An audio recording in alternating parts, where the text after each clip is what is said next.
flexible in that sense, and it can be braided with all of those other awesome programs that Jindy talks about, and that's something that we would, that's something that I think I can help with, and certainly Jindy can help with if we can get some interested folks in doing that. With that being said, I'm going to turn it over to Hayes, who is our program manager for this. So he works with this day to day. He's got all the ins and outs and nuts and bolts with it. So he's going to show you this process. He's worked extremely hard to make this where the application was a little bit longer than it was. He's really streamlined it to make it as accessible to contractors and training providers as we can. So Hayes, take it away. Yeah, absolutely. And just to elaborate on that, a big change this year as opposed to previous years is we've taken all of our applications online. Like Jason said, we have streamlined them, hopefully save some time on y'all's end as far as filling those out. But it's really a cool system we've got. So they're now on links, and I will get the email list from Jindy after the meeting and send all this information out to everybody. But now what you do is you go in, you create a login, and then you start your applications. So like Jason said, we've got a normal craft training grant that's eligible of up to $100,000. We've got a task grant that's eligible of up to $15,000. And then once you start a grant, the next year you would be eligible for a continuation. Yes, ma'am. Hayes, did you say a task grant or a test grant?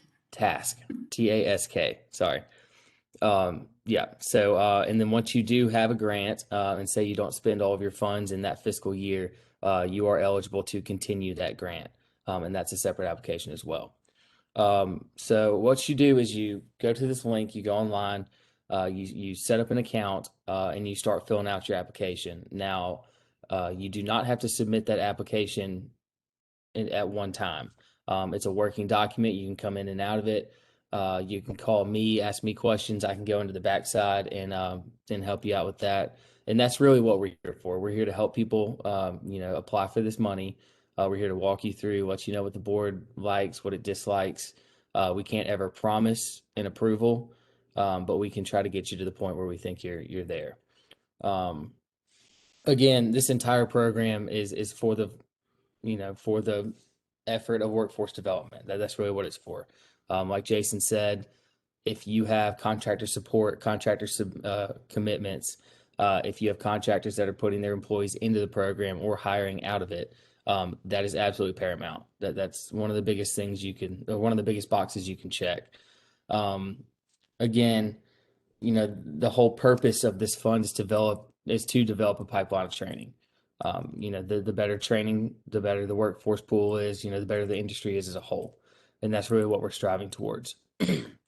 So right now we are accepting grant applications for our fiscal year 2022. So if you apply for one of these grants, that money would be available to be reimbursed as of October 1st. So these are for training programs that will start after October. We run by the state's fiscal year. So you've got a little time on that. But that's where we are right now. We're still fielding continuation grants from our holding grantees right now. So we're going to get them set up for next year as well. But the applications are live. We are taking our first round of online applications to the board this week. So it's an exciting time for us. And does anybody have any questions? I have a couple, but then I want to hush and let other people ask. Can you give us some examples, say, between the normal craft training grant and the task grant?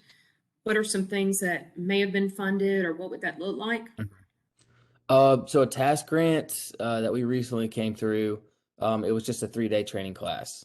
It was for certification. And what we try to tell groups is that for a small, relatively succinct training program, 3 days, 1 day, something like that a week, if they can budget that for up to $15,000, we push people to do a task grant. It's really technically for a task, a one-time task. So we had a group that just did a quick certification 3-day class, I think 8 hours a day. They applied for a task grant and got that. And that training was done quickly and reimbursed, and the grant was closed out. So that's really what task grants are for. As far as a craft training grant, And we have, Hayes, let me jump in there. yeah, go Think, ahead. think, think kind of seminar based. You know, the one thing I know they have looked at. You know, one of the things that's key with our sector is obviously safety training.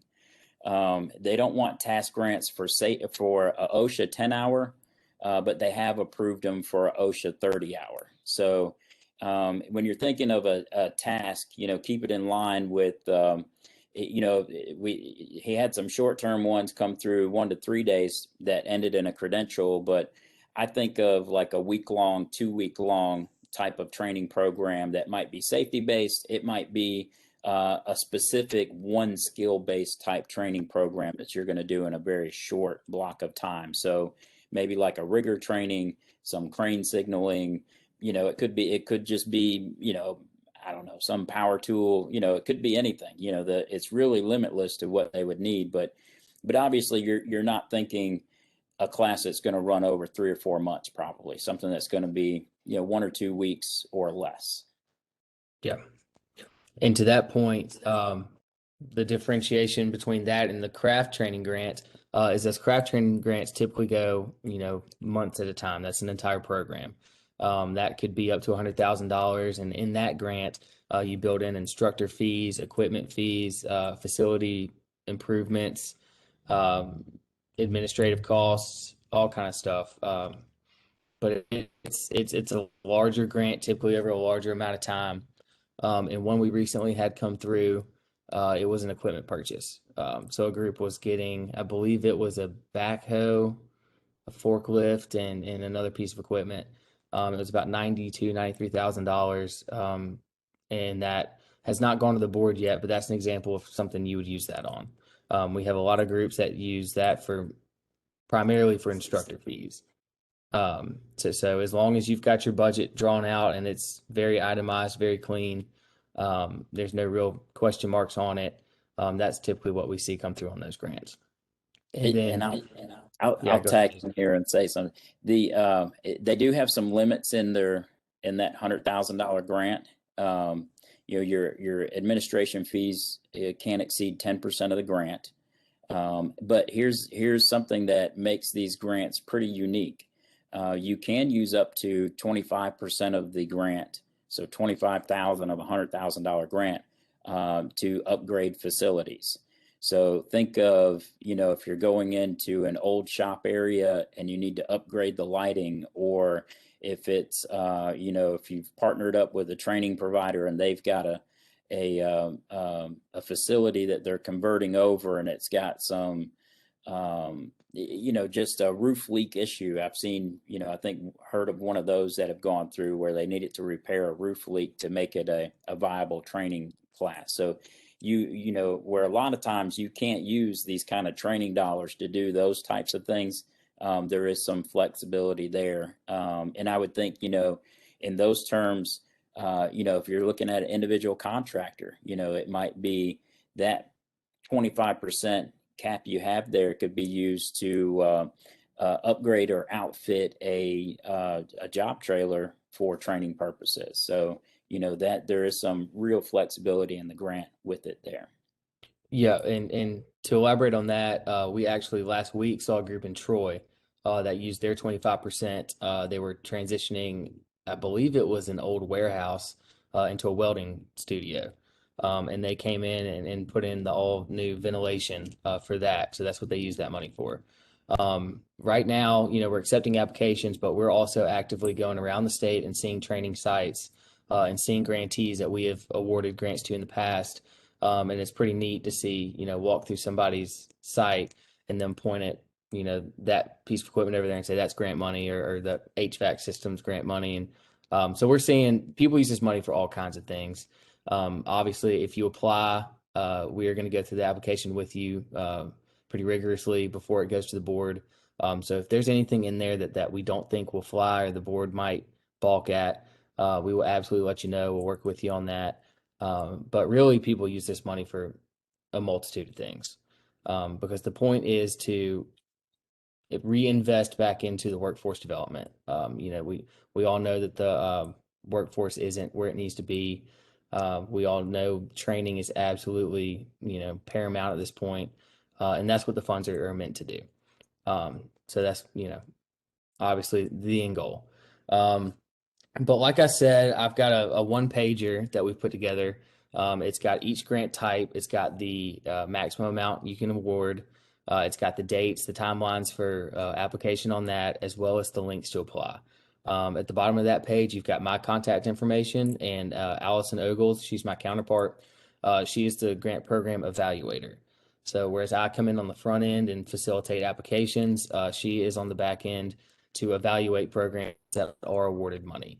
Again, we want to stress that she is not, there to grade. She is not there to give anybody bad marks. She's really there just to see where the money is and see the money in action. So you've got both of us. Our contact information will be on that sheet. If you have any questions at all, please do not hesitate to call us. Like Jason said, we're working on our awareness with this program, and we'd love to talk to anybody and everybody that is interested.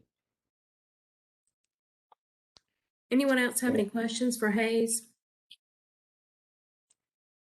I have a question that's kind of for group discussion, and that's, we've been trying, I don't know, a year now, probably more. Well, I don't count the COVID year. I just kind of X through that time.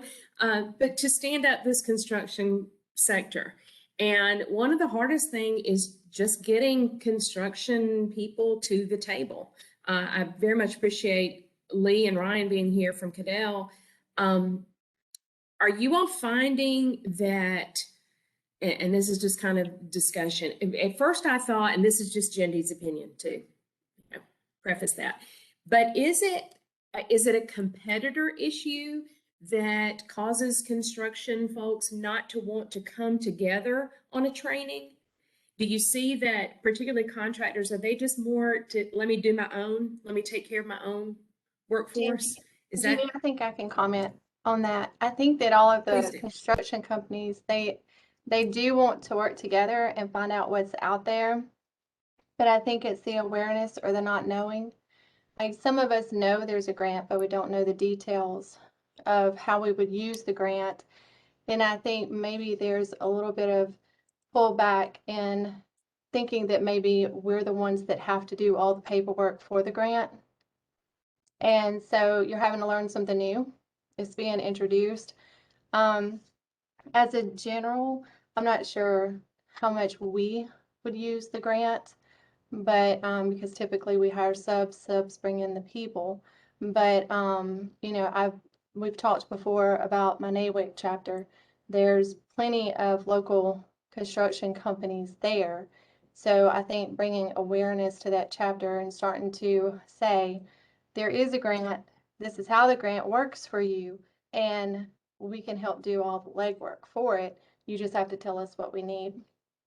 So it's about getting them, making them feel like it's here and we can support you and guide you through it. We just need to know what it is that you want, because there's money sitting there that's there for you to take. You just got to do these things for it. But I think awareness is the biggest thing. How is it going to work for me? What is the benefit if I go through this process? Things like that. I think that's what it is. But as far as us working together, yeah, we bounce off each other often. Great. Yeah, and That's good to hear. And I would add too, on the GC side, they do have some opportunities for some soft skills, task grant.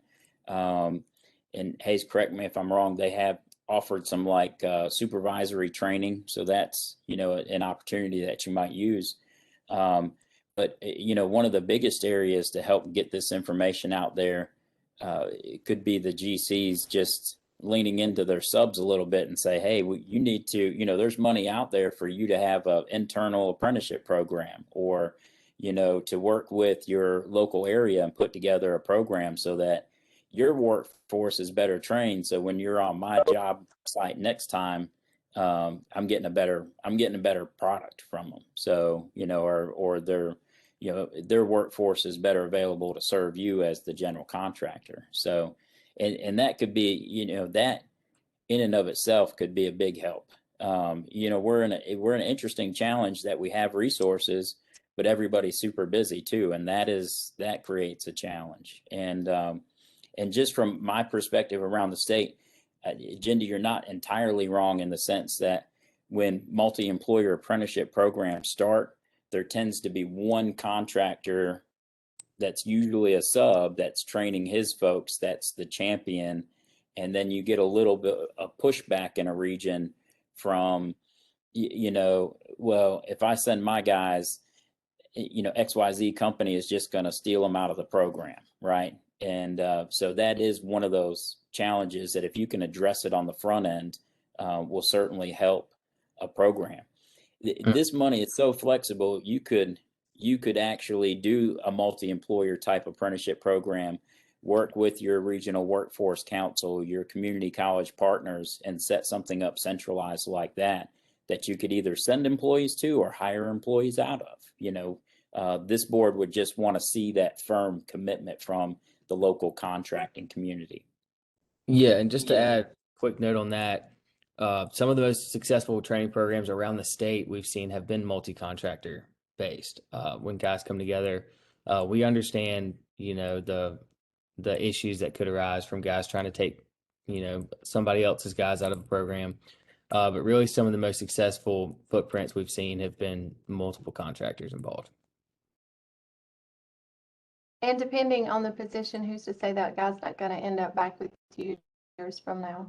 Exactly. Our whole mindset is, if we better the entire workforce, it really is good for the entire industry. And that's really the goal. But again, we do understand that. So I definitely understand. Jason, do you assist with internships? So, that, or just that's the interesting. apprenticeship? It would have to be built into however that grant works. We don't do anything specifically through our staff. I mean, they literally are reviewing the grants and preparing them for the board. So, but you could absolutely, the flexibility is there, where you could get pretty creative with these grants. Over in Tuscaloosa, they're doing a jumpstart program where they're bringing in individuals that have no experience and giving them some basic skills so that they can go into an apprenticeship program. Some programs like that aren't funded through this board are taking place at the community college system in North Alabama that I think would be a good model for something that would go into a grant like this in the future. As far as, we know we need folks now. If we can do a short-term class, maybe a couple months or a month to get some folks some basic skills, that would be a way to get them into the industry, and then hopefully funnel them into a longer training program. That would be, and that's what they're doing in Tuscaloosa. So they've got them in their jumpstart, and then they get them employed with their companies that are then sending them back to the apprenticeship program. And I think you could even do this, if you had a high school career tech center, you could work a model similar to that, to where you instituted a night apprenticeship program that high school seniors could feed into afterwards and help have that direct connection into the industry then. So again, I see a lot of this stuff going on, and obviously I hear a lot of the workforce needs here. The great thing is you can get super creative with putting down what I need and what I would like to happen for my company.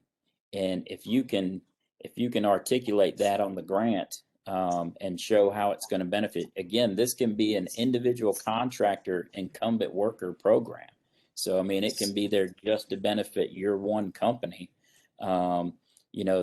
That's a huge way to, sort of jumpstart your own workforce in a pretty challenging time right here. So I think you made a really valid point, Jason, about the creativity You know, I think oftentimes we're hung up in trying to pull the construction sector together, you know, and really the idea of that is just coming together so that we can start to think creatively. You know, like you're saying, if a couple of general contractors came together and said, hey, we need entry level this, let's partner with this high school, let's do, you know, and we'll hire out of this program. And then, like you're saying, lead into apprenticeship. The more creative we can be, we have multiple entities on this call, but what we don't have are multiple contractors or, you know, the actual employees. I mean, employers, and that's because, you know, I know times are busy. So if we can ever find a way to reach out, I think we're all doing the same thing. We're trying to reach out and say, hey, let's come together and be creative, and we can set these pathways. It's just a matter of pulling together and having time to, it's the long term that I preach about. You know, we've all got a short term, but we've got a long term too. So, other questions? Well, I appreciate you so much sharing about it. I look forward to sharing some other, sharing your information with others and pulling you in too, especially in the education fields. I think that would be awesome because we are all trying to do the same thing. You know, it's just, we all do it in different ways. And I'm going to share. Go ahead. Jenny, real quick, what would be the best way for me to get this information to the group? Should I send it to you or? Yeah, just send it to me and I'll be glad to forward it on out to everyone. Awesome. We looked at this the other day and I feel like you all have seen this. I can move everything on the computer enough to show you. This is just another way to, good grief. Sorry that we're having such operator error today. Anyway, nod your head if you can see what's on the screen. I can't make it be large.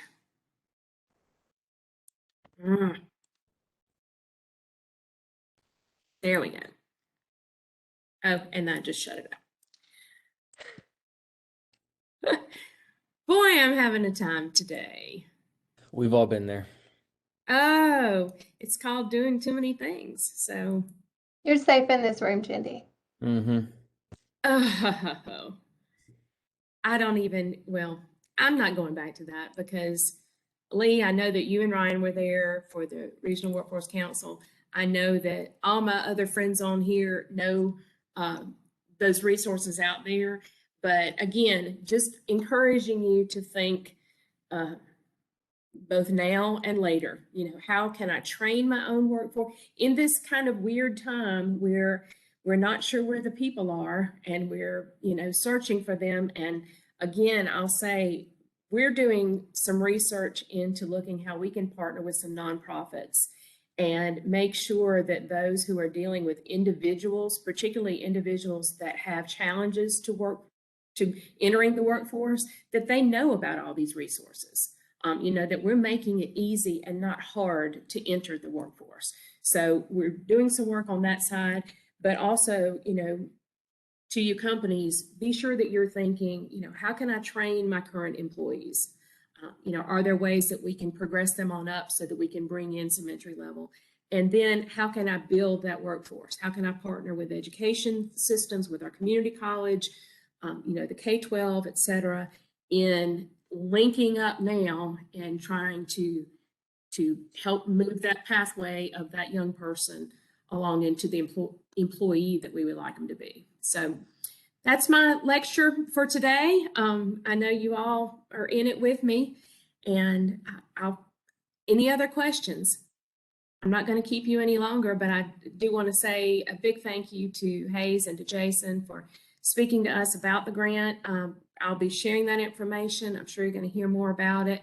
I think that's just how we all succeed, is just to share information, share the resources we have, and keep the faith.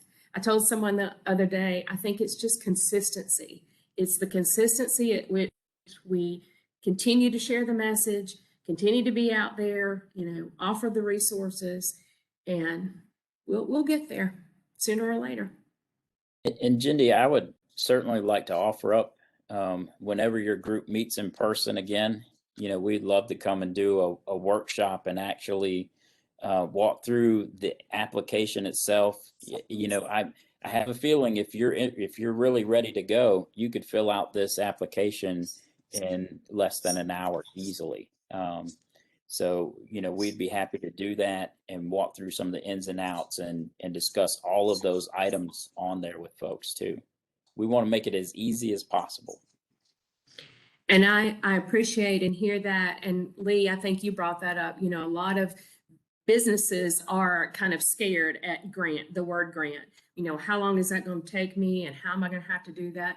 That's why I always tout the beauty and the ease of an EITP, an existing industry training program grant, because the community college will come beside you, help write that. Same thing here. Jason Hayes are going to help you get your idea and then form it into how it can be successful. They're not going to let you write something that they know is not going to ever be funded. Or at least that's what I hear you say. Exactly. Yeah, the best Yes. way to lose a sale is to make it sound like more work. Mm-hmm. Exactly.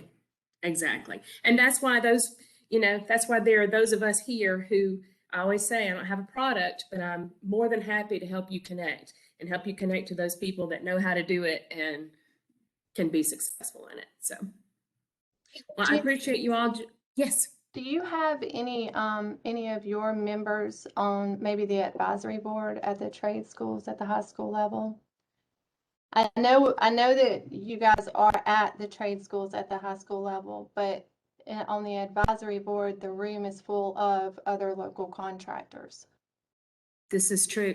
So- The problem is that, well, it's not the problem. I'm thinking of who do we have around? Okay, Auburn High School has a great building science program. So I know they've got, those ones over on the east side. And then Elmore County Technical Center, I know they've got a great plumbing and, various ones. And so I guess it depends on, of course, your program, the trades within your program, but that's an excellent idea, is to start there and try to pull those people together and to say, look, this money exists to get from high school, whether it's through apprenticeship or however. A lot of those individuals are probably just thinking, okay, I'm here because I'm going to hire out of this program, but encouraging them to think a little higher. How can you grow out of this program? Maybe, not hire them instantly, or hire them instantly, but then be part of an apprenticeship or something.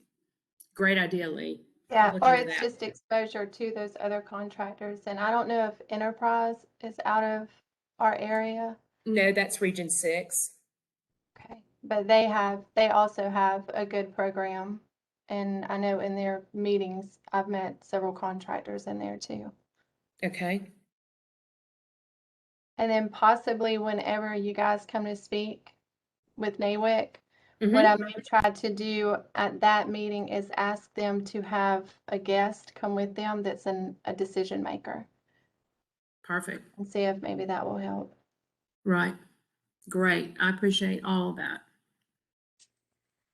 Good. Well, I will, like I said, I'll send you the info and any notes we have on this meeting. And you all, please feel free to, to reach out to me if there are other issues you want to talk about. I mean, it doesn't even have to be an issue. It could just be a topic you want to talk about of any kind. So, and feel free to invite your construction friends. We'll keep trying. We'll keep pushing. We'll get there. Thank you all for joining, and have a great day. And I'll talk Thank to you you. soon. Thank you, Jindy. Thank you. Bye-bye.